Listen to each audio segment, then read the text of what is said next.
Bom dia, irmãos, graça e paz, tudo bem? Estamos aqui reunidos para mais um domingo de estudo. E espero que vocês estejam aí já acomodadinhos, né, preparados com a Bíblia, com o seu caderno de anotações.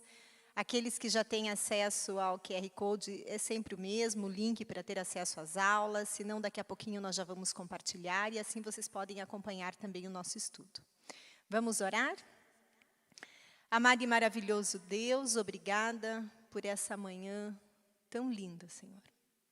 Obrigada porque estamos vivos. Obrigada porque o Senhor tem nos protegido, porque o Senhor tem nos preparado e nos amparado, Senhor. Graças te damos. Queremos colocar na tua presença a vida de cada pessoa que está participando dessa aula de hoje, as suas famílias, os que ainda participarão e os que porventura não puderem participar. Que o Senhor seja gracioso, derramando, Senhor, uma porção mesmo dobrada de conhecimento, de discernimento, que possamos abrir os nossos olhos físicos e espirituais para enxergar aquilo que o Senhor deseja comunicar ao nosso coração. Abençoa, Senhor, esse momento, que os teus anjos estejam acampados ao redor e derredor aqui da igreja, para que não haja nenhum impedimento, Senhor, no fluir mesmo da tua palavra. Usa, meu Pai, como canal e que eu venha compartilhar somente aquilo que seja da tua vontade, Senhor.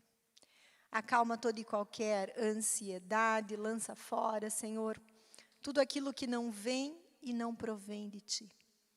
E que nós possamos realmente sair desse estudo de hoje melhores do que quando iniciamos. Sê conosco, Senhor, em nome de Jesus. Amém. Irmãos, então dando aí início, né, efetivamente à nossa aula, na tela deve estar aparecendo agora aquele link com a programação. Eu não estou vendo aqui, mas acredito que vocês estejam vendo aí. E que vocês têm acesso à programação das classes, né? Então, como sempre, nós colocamos, desde o Ministério Infantil até a classe dos casais, enfim, toda a programação está nesse link e também pode ser acessado por esse QR Code. No próximo slide, vocês têm o link para acesso às aulas. Então, todas as lições, né, nós já estudamos aqui Atos dos Apóstolos, já estudamos aqui o livro de João, e agora estamos fazendo o estudo de Romanos. E todas as lições, elas são disponibilizadas para vocês por meio desse link. Os irmãos podem clicar, aparecem ali 3 pastinhas e escolhe a pastinha, então, que nós estamos estudando agora, que é Carta aos Romanos. A lição de hoje é a lição 12, né? Então, fiquem à vontade para acompanhar conosco. Na lição passada, então vocês devem aí estar vendo no próximo slide o título, né, da lição passada, que foi a lição 11. O passado de Israel com Deus. Foi Emerson quem ministrou. E na lição passada, nós estudamos sobre esse passado de Israel com Deus. Vimos que os capítulos 9 e 10 de Romanos abordam aspectos diferentes da relação de Deus com Israel. Esses capítulos, eles falam sobre relacionamento desse povo com Deus. O capítulo 9, em especial, trouxe ali um passado fracassado desse povo de Israel e o propósito da eleição de Deus. O apóstolo Paulo, ele demonstrou, por meio, né, do que ele escreve, um misto de sentimentos aí de angústia, tristeza e amor pelo seu povo. Lembram que Paulo desejou ser maldito para que seus compatriotas fossem benditos. O Emerson até lançou essa perguntinha aí no chat, né? Quem, assim como Paulo, se colocaria para ir para o inferno em prol de outra pessoa, né? Como ele se colocou ali em prol do seu povo. Vimos também que há 2 tipos de Israel. aqueles descendentes físicos, né? E os descendentes espirituais. E que a eleição de Deus por esse povo, ela é soberana. Então, Deus disse sim a Isaac, mas não a Ismael. Deus disse sim a Jacó e não a Esaú. Diante do Criador, só nos restam duas atitudes: reconhecer a nossa condição de pecador e arrependermos. Os judeus buscavam a justiça, mas nunca a alcançaram. Os gentios, por sua vez, não a buscavam e se apossaram dela. Você deve estar vendo aí na telinha agora essa imagem, né? A imagem da cruz.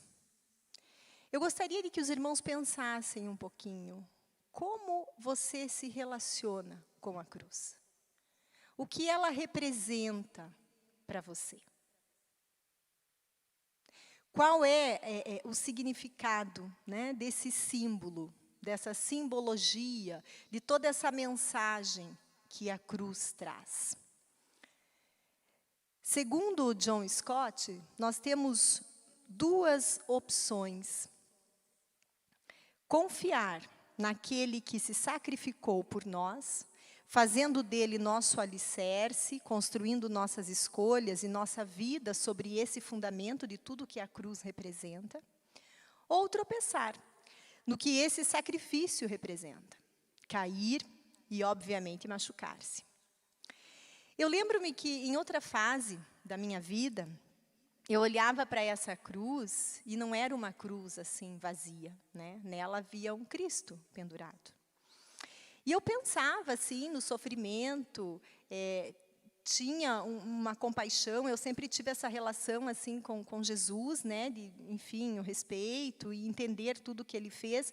Eu pensava nesse sacrifício e aquela imagem, ela me trazia sofrimento, mas ao mesmo tempo uma sensação de olhar para aquele Cristo fixo, preso, imóvel, que talvez não pudesse estar de braços abertos a todo momento para me ajudar.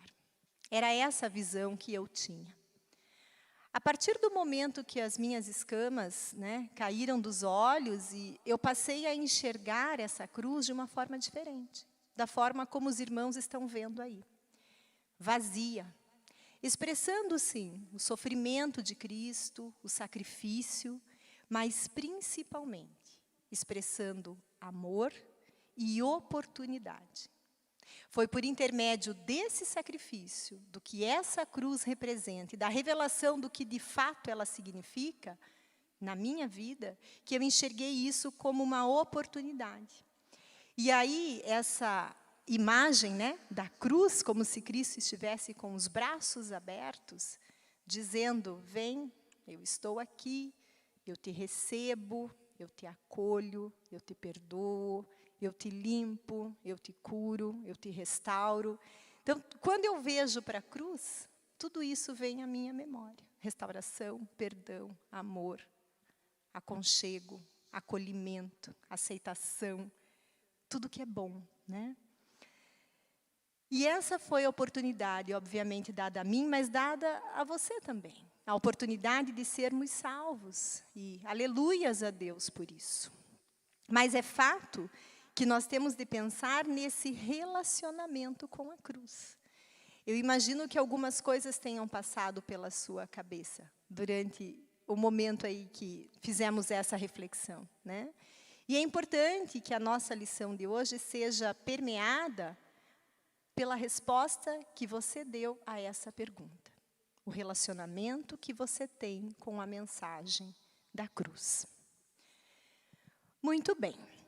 Se a lição anterior, então, falou desse povo, né, de Israel lá no passado, qual é a revelação para esse presente e para o futuro de Israel com Deus? Esse é o título da nossa lição de hoje. Vejam que no próximo slide, os irmãos têm ali o texto básico, que é Romanos 10, 1 e 11, 32. Eu não vou lê-los agora, porque ao longo da lição, nós vamos revisitar por várias vezes esse texto. O texto devocional, e esse sim nós faremos a leitura agora, que está lá em Gálatas, capítulo 3, versículos 23 e 29. Então, vamos abrir aí nossa Bíblia.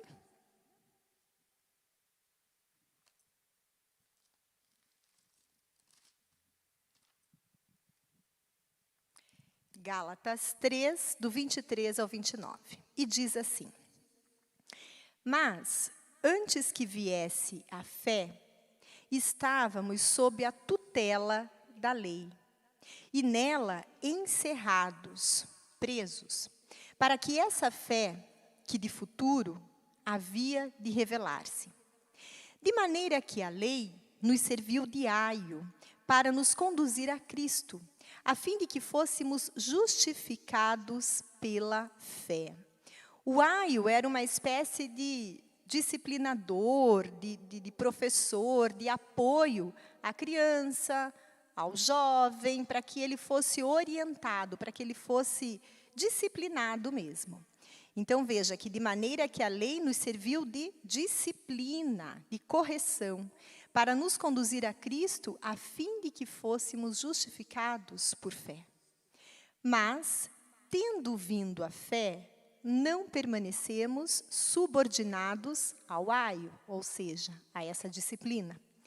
Pois todos vós sois filhos de Deus mediante a fé em Cristo Jesus.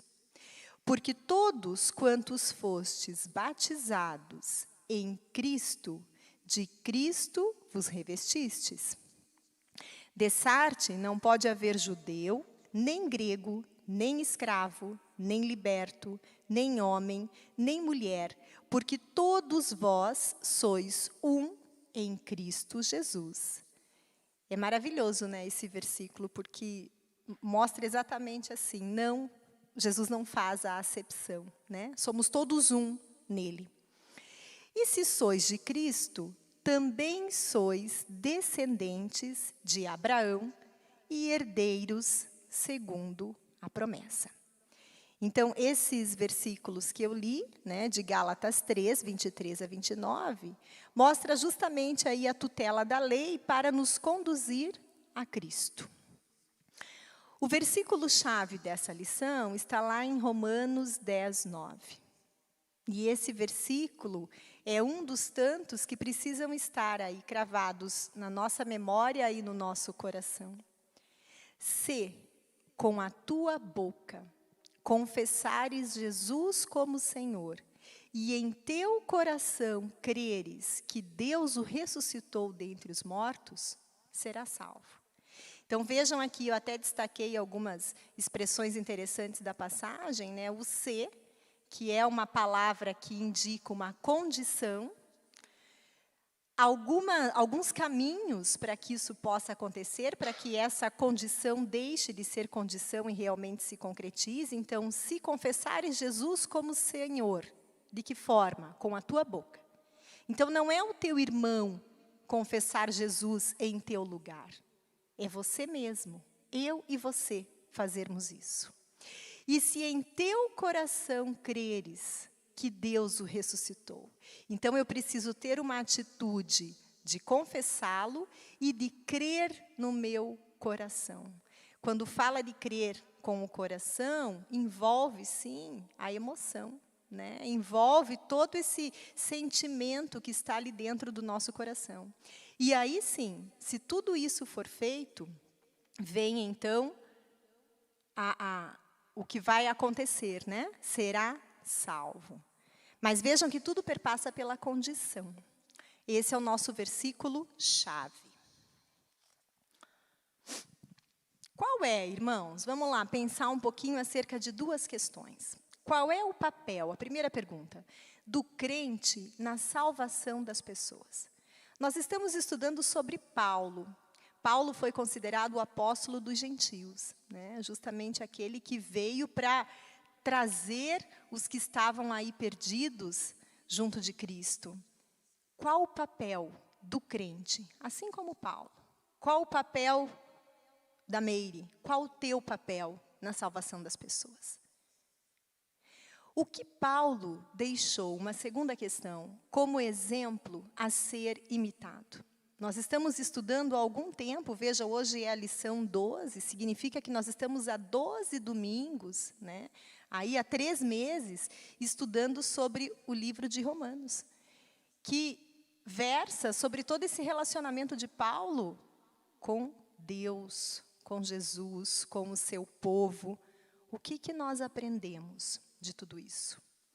Será que o nosso papel é levar as pessoas a Cristo? O nosso papel é dar bom testemunho? O nosso papel é proclamar o Evangelho? O nosso papel é interceder pelo próximo?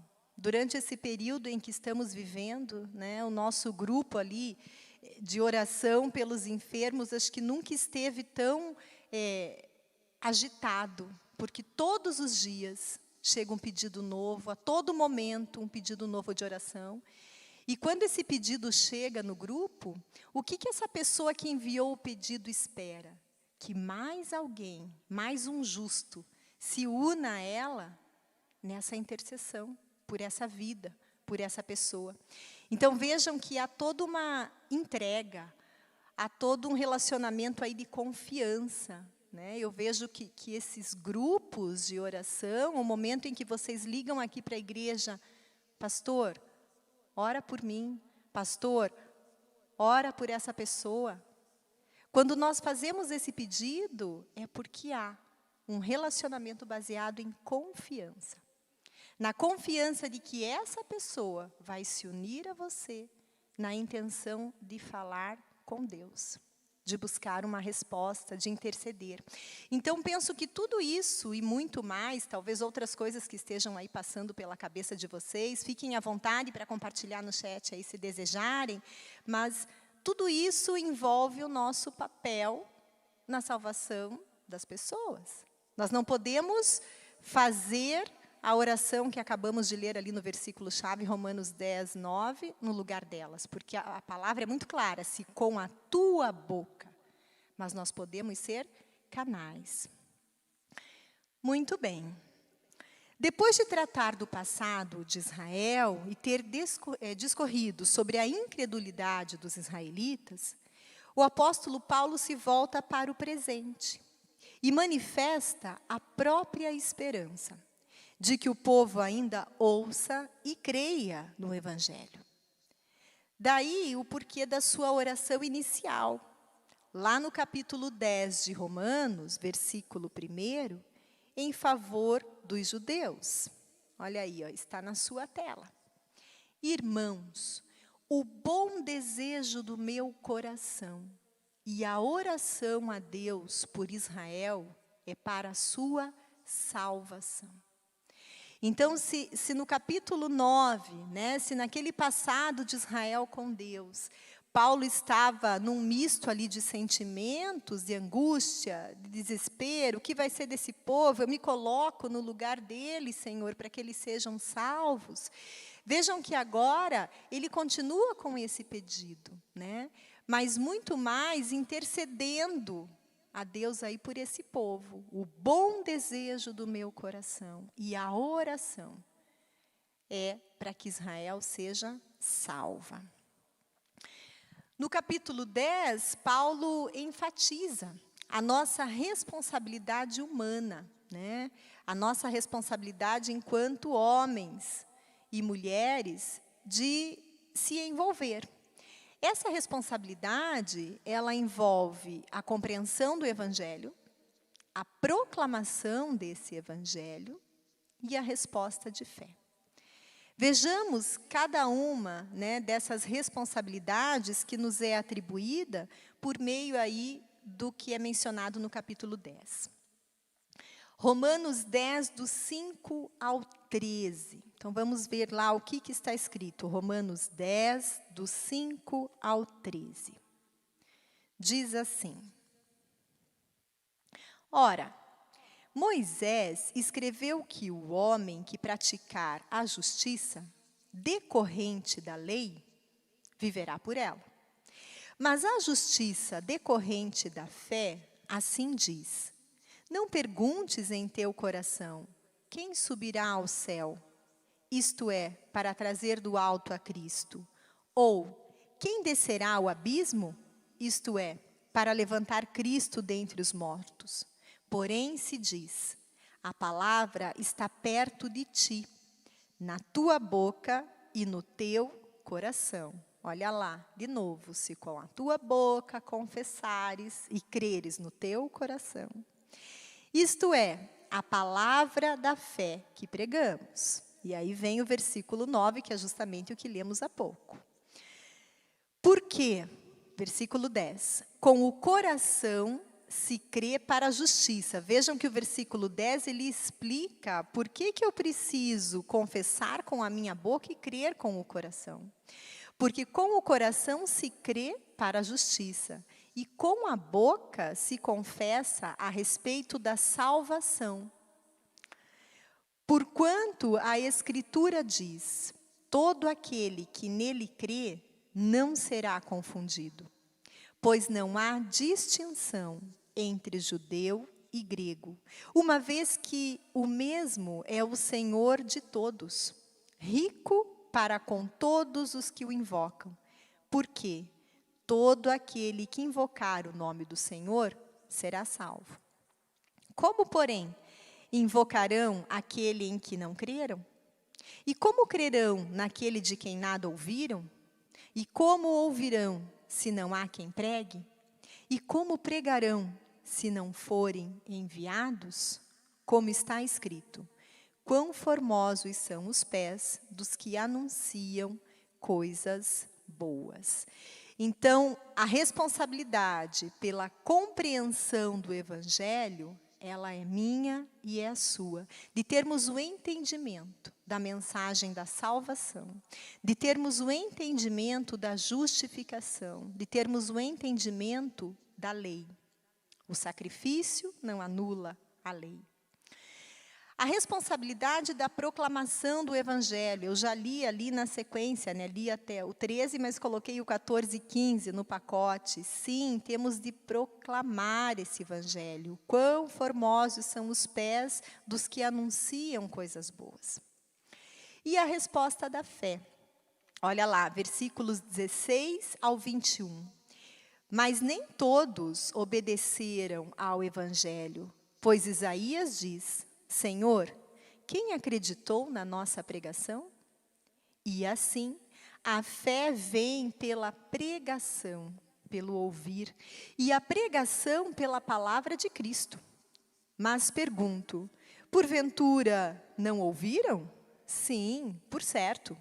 Por toda a terra se fez ouvir a sua voz, e as suas palavras até aos confins do mundo. Pergunto mais, porventura, não terá chegado isso ao conhecimento de Israel? Moisés já dizia, eu vos porei em ciúmes com um povo que não é nação. Com gente insensata eu vos provocarei a ira. E Isaías a mais se atreve e diz, fui achado pelos que não me procuravam, revelei-me aos que não perguntavam por mim. Quanto a Israel, porém, diz, todo o dia estendi as mãos a um povo rebelde e contradizente. Então vejam que a palavra fala desse povo que é o povo de Israel, mas também fala de nós. Desse povo que não procurou e que foi achado por Cristo, né? Então, a resposta de fé, que é a nossa responsabilidade enquanto humanidade, somos nós. Nós somos a resposta de fé.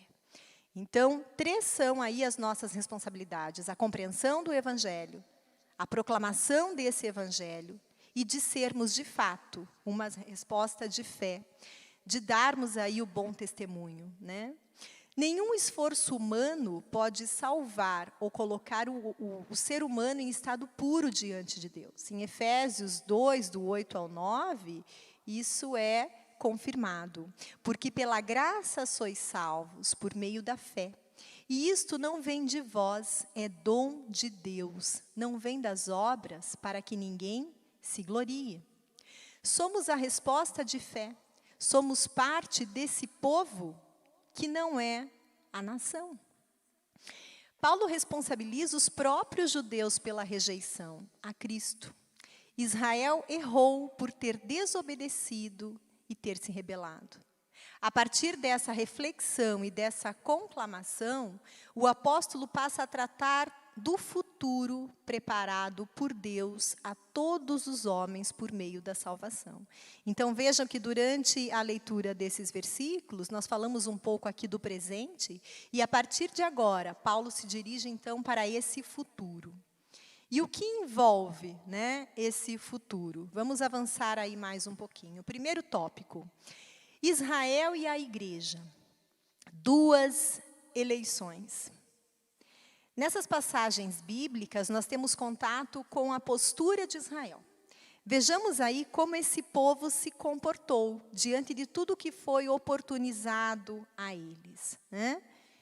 Então, no próximo slide, os irmãos têm aí, deixa eu só ajustar o meu aqui, algumas reflexões, né? No próximo slide, por favor.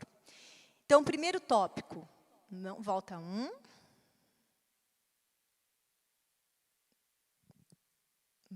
Avança um, por favor. Aí. Hoje é o Emerson que está me ajudando aí na... Deixa eu ver o que tem nessa... Irmão, só um pouquinho aqui. Preciso de um ajuste técnico. Israel, essa... Volta um pouquinho. Isso, essa imagem cinza, ela estava programada para entrar depois. Não sei por que ela está aparecendo agora. E tem uma animaçãozinha. Não tem como? Nós conseguimos deletá-la? Perdão, irmãos.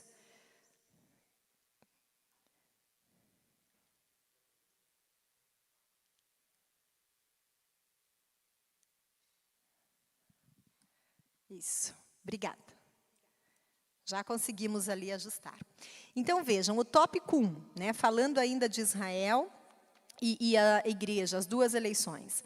A ignorância de Israel quanto à justiça de Deus. Como que esse povo se comporta? Então, um zelo sem entendimento. Olhem lá, irmãos, capítulo 10, versículo 2. Porque lhes dou testemunho de que eles têm zelo por Deus, porém não com entendimento. E a ignorância de Israel quanto à justiça própria. Ainda no capítulo 10, versículos 3 e 4. Porquanto, desconhecendo a justiça de Deus e procurando estabelecer a sua própria, não se sujeitaram à que vem de Deus. Porque o fim da lei é Cristo, para a justiça de todo aquele que crê.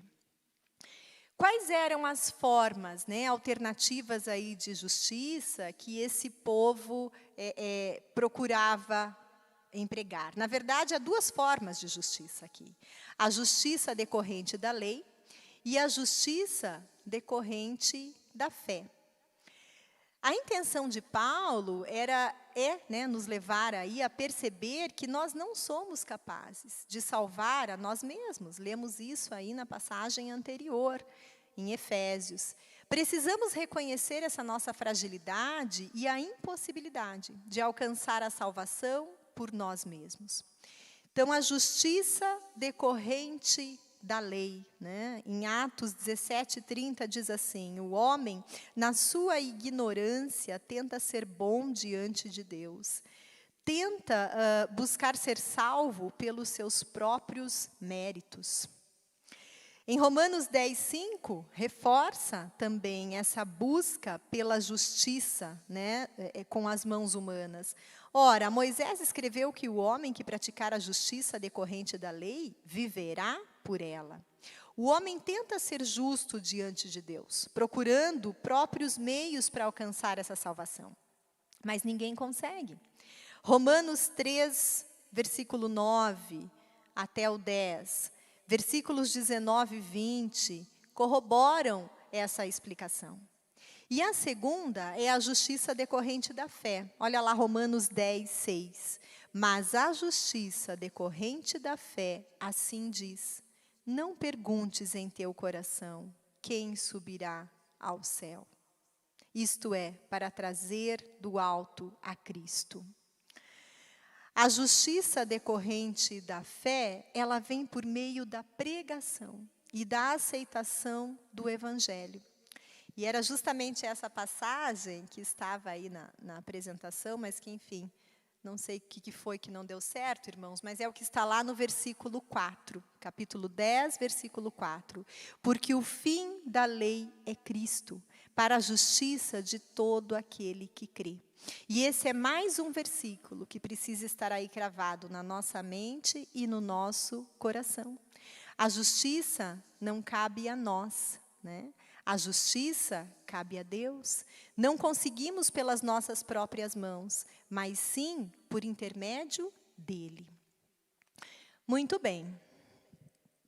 Vamos lá, continuando. Essa necessidade de evangelização tem a intenção de levar o perdido a crer no Evangelho, tanto judeu quanto não judeu. E algumas perguntas e respostas são apresentadas ao longo da Bíblia para que isso seja explicado. Então, por exemplo, como, porém, invocarão aquele em que não creram? Está lá no versículo 14. Resposta: todo aquele que invocar o nome do Senhor será salvo. Pergunta: e como crerão naquele de quem nada ouviram?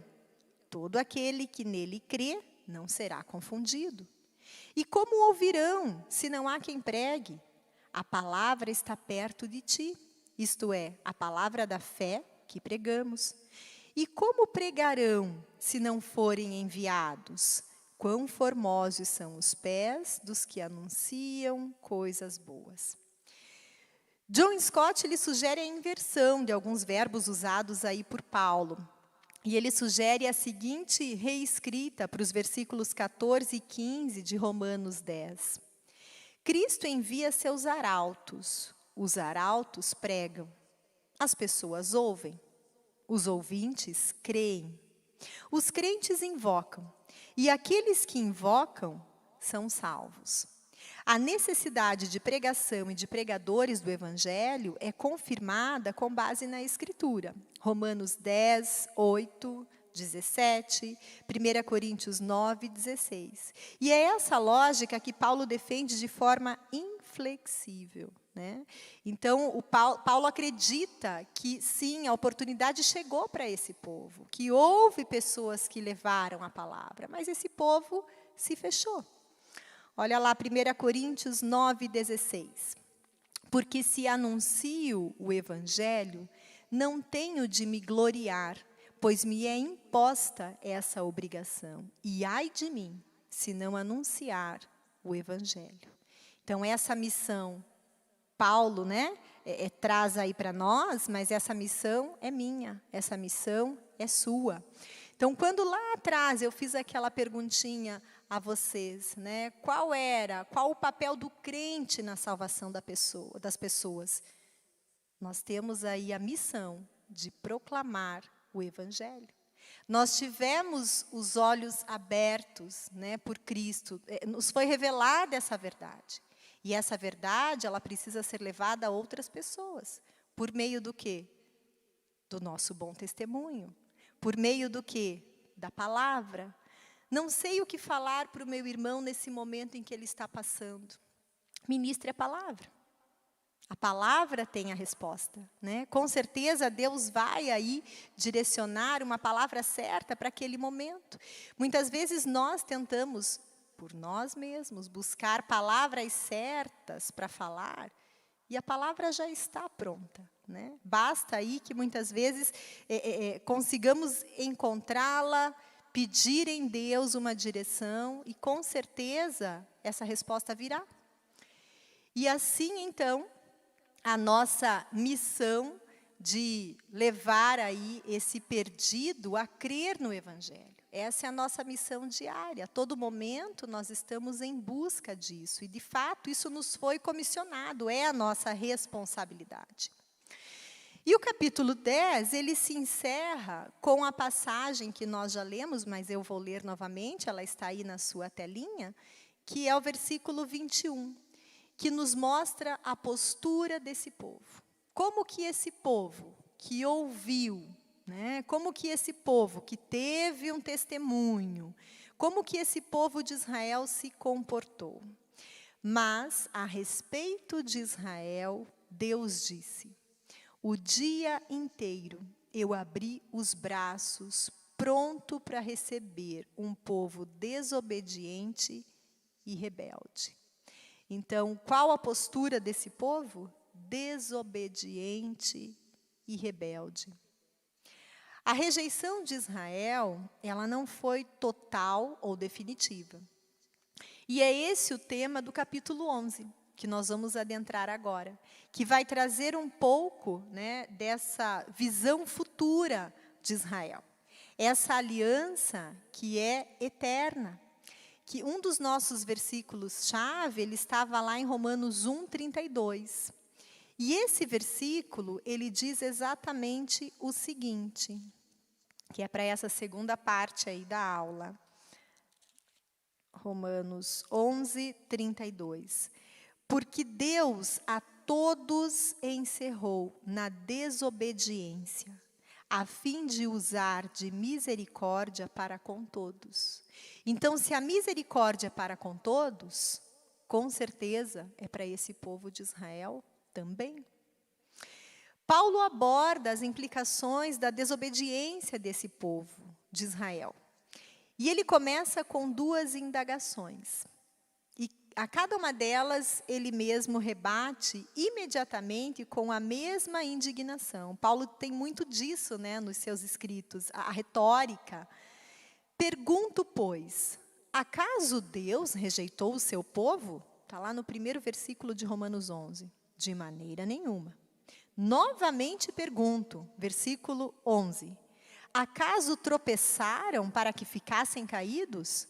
De maneira nenhuma. Então, esses dois versículos, nós já poderíamos parar por aqui. Porque a gente já entende que Deus não rejeitou e nem espera que esse povo fique caído para sempre. Ou seja, há um plano, né? E é sobre esse plano que nós vamos conversar aqui. Quais são as 4 provas de que Deus não rejeitou o seu povo? Vamos lá. Prova pessoal. Está lá em Romanos 11:1. Já lemos. Acaso Deus rejeitou o seu povo? De maneira nenhuma. Porque eu também sou israelita da descendência de Abraão, da tribo de Benjamim, diz Paulo. Aqui, revelando a sua nacionalidade. O que ele está dizendo com tudo isso? Eu sou judeu. Eu sou o testemunho de que Deus não rejeitou o seu povo. Eu sou esse remanescente, eu sou aquele que Deus olhou e olha, você vai ser o responsável para provar ao mundo de que eu não rejeitei Israel. A prova teológica, Romanos 11:2 e Romanos 11:1 e 11. Depois de responder as próprias perguntas que nós lemos há pouco, Paulo descreve Israel como povo escolhido de Deus. Olha lá o versículo 11:2. Deus não rejeitou o seu povo, a quem de antemão conheceu. Ou não sabeis o que a Escritura refere a respeito de Elias, como insta perante Deus contra Israel, dizendo... E aí ele continua, Senhor, mataram os teus profetas, arrasaram os teus altares, e só eu fiquei e procuram tirar-me a vida. Que lhe disse, porém, a resposta divina? Olha lá o que Deus responde. Reservei para mim 7.000 homens que não dobraram os joelhos diante de Baal. Assim, pois, também agora, no tempo de hoje, sobrevive um remanescente, segundo a eleição da graça. Então, essa é a prova teológica da não rejeição. Prova bíblica, já lemos aqui, os versículos 2-4. Paulo traz à tona justamente essa situação da nação vivida no tempo de Elias, para provar que Deus não rejeitou esse povo. E a prova contemporânea. A última prova de Deus de que o povo não foi rejeitado, como no tempo de Elias, nos dias apostólicos, Deus estava levantando um povo. O que caracteriza esse povo é que foi alcançado mediante a graça. Versículos 5 a 7. Lemos o 5. Assim, pois, também agora, no tempo de hoje, sobrevive um remanescente segundo a lei, a eleição da graça, perdão. E, se é pela graça, já não é pelas obras. Do contrário, a graça já não é graça. Que diremos, pois? O que Israel busca, isso não conseguiu, mas a eleição o alcançou e os mais foram endurecidos. Ou seja, nós vimos há pouco aqui, a eleição de Deus, a decisão dele é soberana. Então ele decide como e por que escolher esse povo.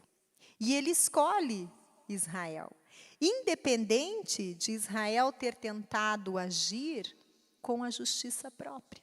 Nós vimos que essa justiça, ela não funcionou. Por isso Cristo veio, né? Paulo descreve Israel como o povo escolhido.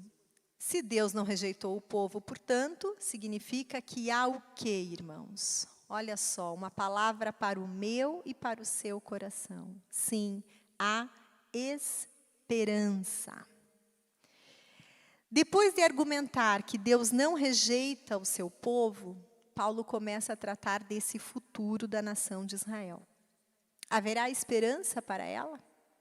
E quanto ao futuro? A resposta do apóstolo é, lemos no versículo 11, Israel não tropeçou para ficar caído, mas para que o propósito de Deus quanto à evangelização do mundo se cumprisse. Está lá em Romanos 11, 25, 32. Porque não quero, irmãos, que ignoreis este mistério, para que não sejais presumidos em vós mesmos, que veio endurecimento em parte a Israel, até que haja entrado a plenitude dos gentios. Irmãos, vejam que profundo isso. Veio endurecimento em parte a Israel, até que haja entrado a plenitude dos gentios. Ou seja, esse endurecimento do povo de Deus, de Israel, é para que eu e você, para que todos os gentios tenham tido a oportunidade de ouvir falar de Jesus. Por isso esse povo foi colocado para que Israel sentisse ciúmes. Esse povo somos eu e você. E assim todo Israel será salvo, como está escrito. Virá de Sião o libertador, e ele apartará de Jacó as impiedades. Esta é a minha aliança com eles, quando eu tirar os seus pecados. Quanto ao evangelho, são eles inimigos por vossa causa. Quanto, porém, à eleição, amados por causa dos patriarcas. Porque os dons e a vocação de Deus são irrevogáveis. Porque assim como vós também, outrora, fostes desobedientes a Deus, mas agora alcançastes misericórdia à vista da desobediência deles, veja, então Deus está falando que essa misericórdia veio para mim e para você por conta da desobediência do povo de Israel, que rejeitou a Cristo. Assim também estes, ou seja, o povo de Israel, agora foram desobedientes, para que igualmente eles alcancem misericórdia à vista da que vos foi concedida. Ou seja, haverá misericórdia para com eles. Porque Deus a todos encerrou na desobediência, a fim de usar de misericórdia para com todos. Então, sim, há esperança futura. E essa esperança, ela traz aí algumas bênçãos, né? Vejamos ali, ó, uma cadeia de bênçãos, Romanos 11, 16. Primeiro, por meio da queda de Israel, a salvação já chegou aos gentios. Segundo, a salvação dos gentios provocará ciúmes em Israel. É isso que diz ali nas passagens 11 a 16. E terceiro, a plenitude trará para o mundo riquezas bem maiores. Então, quando tudo se completar, né, o sentido dessa palavra plenitude, haverá riquezas bem maiores. Alegoria da oliveira, Romanos 11, 17 a 24. Paulo desenvolve sua alegoria jogando com os temas a ser cortado e ser enxertado. E o objetivo dele é ensinar duas lições. A primeira é uma advertência aos crentes gentios, para que não se gloriem e nem se ensoberbeçam, mas fiquem firmes na fé e temam a Deus. E a segunda é uma promessa aos incrédulos israelitas, de que eles ainda podem ser restaurados. Aleluias por isso, irmãos. E o terceiro é o mistério divino. Romanos 11, 25, 32. A essência desse mistério é o próprio Cristo, em que todos os tesouros da sabedoria e do conhecimento estão ocultos. Colossenses 2, 3. A grande notícia é que o mistério consiste na boa nova, em Cristo. Tanto gentios quanto judeus poderão desfrutar juntos das promessas de Deus. E aí o entendimento disso é só pelo mistério mesmo. A nossa mente não dá conta, né? Aliás, de muitas coisas da Bíblia aqui, por mais que leiamos, que venhamos a pedir aí a revelação do Espírito Santo, eu vejo que o nosso entendimento é muito raso, justamente porque a nossa mente é muito limitada. Quando nós tivermos, né, de fato, o entendimento de tudo isso, quando estivermos com Jesus, eu não consigo nem mensurar o que nós vamos sentir. Mas algumas palavras, a palavra plenitude, por exemplo, ela fala muito ao meu coração, né? O que é algo pleno? É completo, não falta nada. Então, nós temos de crer nessa perfeição. Paulo está convicto de que Deus tem um futuro para o seu povo. Ele nos deu aqui N provas ao longo desse capítulo. E ele se baseia em duas sentenças. A eleição de Deus é irrevogável. Nós já lemos isso lá nos versículos 28 e 29 do capítulo 11. E a misericórdia do Senhor dura para sempre. Então, baseado nessas duas visões, né, de Deus, nessas duas sentenças, Paulo crê que sim, há futuro para Israel. E Paulo finaliza o capítulo 11 trazendo o quê? Celebrando a sabedoria e a graça de Deus em relação ao ser humano, reafirmando a excelência de Deus e trazendo para nós um pouco desses atributos de Deus. Para isso, irmãos, eu gostaria de ler com vocês os versículos 33 e 36. No próximo slide, os irmãos podem acompanhar comigo. E nós vamos refletir um pouquinho acerca de algumas palavras-chave aí dessa passagem. Ó profundidade das riquezas, tanto da sabedoria como do conhecimento de Deus. Quão insondáveis são os seus juízos e quão inescrutáveis os teus caminhos. Porque quem compreendeu a mente do Senhor? Ou quem foi seu conselheiro? Ou quem lhe deu primeiro a ele, para que lhe seja recompensado? Porque dele e por ele e para ele são todas as coisas. Glória, pois, a ele eternamente. Paulo finaliza esse capítulo celebrando essa sabedoria e essa graça de Deus em relação ao ser humano. Vejamos aqui alguns comentários sobre essas palavras-chave aí que eu fui marcando, né? Quando ele fala da profundidade da riqueza de Deus. A ideia predominante é que a salvação é uma dádiva de Deus, que enriquece imensamente aqueles a quem é concedida. A sabedoria, próxima palavra, foi a sabedoria de Deus que planejou a salvação, para que todo aquele que vier a crer em Cristo, por meio da pregação do Evangelho, possa desfrutar da sua gloriosa presença. O conhecimento de Deus, né? Só nos cabe orar, para que fiquemos cheios do pleno conhecimento da vontade dEle, em toda sabedoria e entendimento espiritual. Os juízos de Deus, os métodos de Deus são insondáveis e também profundos. Romanos 11:34. Quem, pois, conheceu a mente do Senhor? Salmos 19:9. Os juízos do Senhor são verdadeiros e todos igualmente justos. E os caminhos?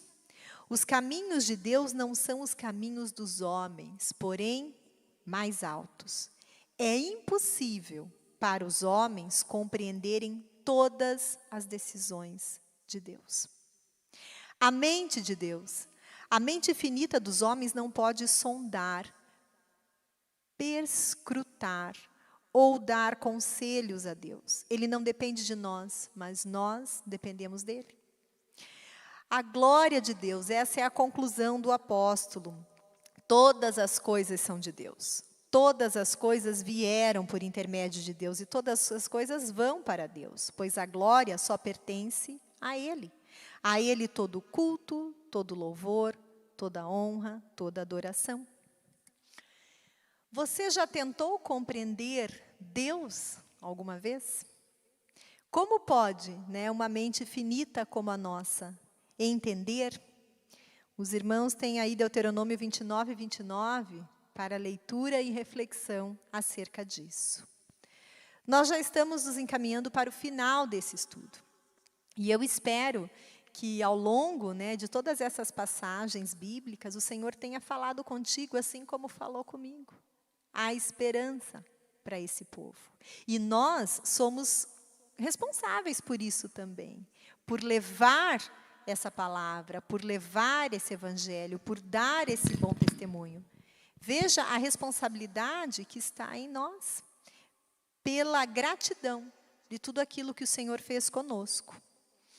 A salvação, está escrito aí na sua telinha agora, não se baseia em méritos humanos, mas na fidelidade de Deus para com a sua palavra. Como essa expressão, irmãos, se relaciona, fazendo aqui uma retomada de tudo que vimos ao longo dessa manhã, como essa frase se relaciona com a expressão Israel e a igreja, duas eleições? A minha resposta seria: Deus é fiel. Como essa frase se relaciona com a expressão o futuro de Israel, aliança eterna? Eu responderia da mesma forma: Deus é fiel. Como essa frase se relaciona com a expressão a excelência de Deus?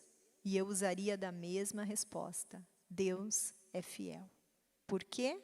Porque a salvação não se baseia no que eu e você fazemos, mas na fidelidade de Deus, no compromisso que Ele tem com o seu povo eleito, com o seu povo que foi enxertado, com o compromisso que Ele tem comigo e com você.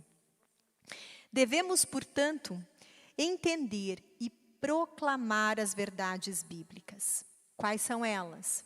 A soberania de Deus, a responsabilidade do homem e o futuro de Israel. E viver à luz delas. O propósito de Deus, ao encerrar judeus e gentios juntos num lugar onde a desobediência deles à sua lei precisa ser reconhecida e trazida à luz, era dar sua imerecida misericórdia igualmente a judeus e a gentios. De novo, a salvação não se baseia em méritos humanos, mas na fidelidade de Deus para com a sua palavra.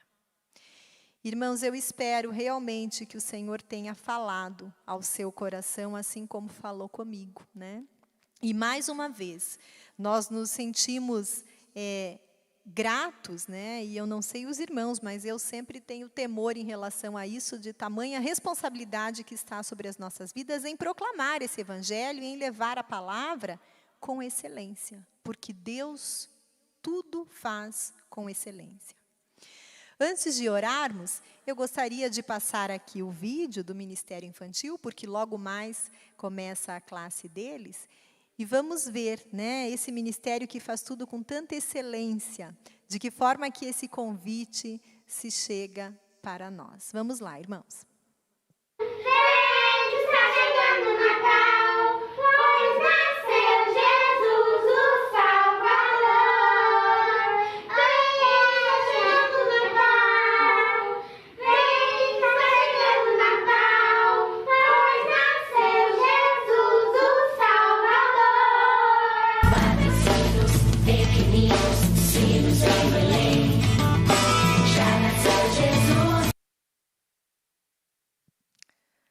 Viram que bonitinhos? Sempre com tanto esmero, né? Então, assim, eu louvo a Deus pela vida dos professores que têm se empenhado, que têm feito aí o seu trabalho com tanta dedicação. Realmente, eu imagino que o coração de Jesus esteja cheio de alegria por essas pessoas. Irmãos, não deixem de participar. Não deixe de colocar os seus filhos para assistir, né? Nós precisamos continuar aí com a nossa missão de preparar essa geração para o que está por vir. Vamos orar? Amado e maravilhoso Deus, obrigada por mais esse domingo. Obrigada por esse tempo em que pudemos estar diante de Ti, colocando todas as nossas dores, todas as nossas imperfeições, todas as nossas limitações, todas as nossas dúvidas aos seus pés.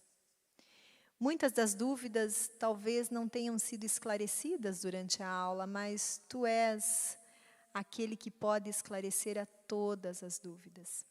E se há algum irmão que de repente ficou com uma sensação de que faltou alguma informação, de que faltou algum esclarecimento, que ele possa se dobrar mesmo diante de Ti e que o Senhor possa conceder a sabedoria, o discernimento e o esclarecimento dessas dúvidas.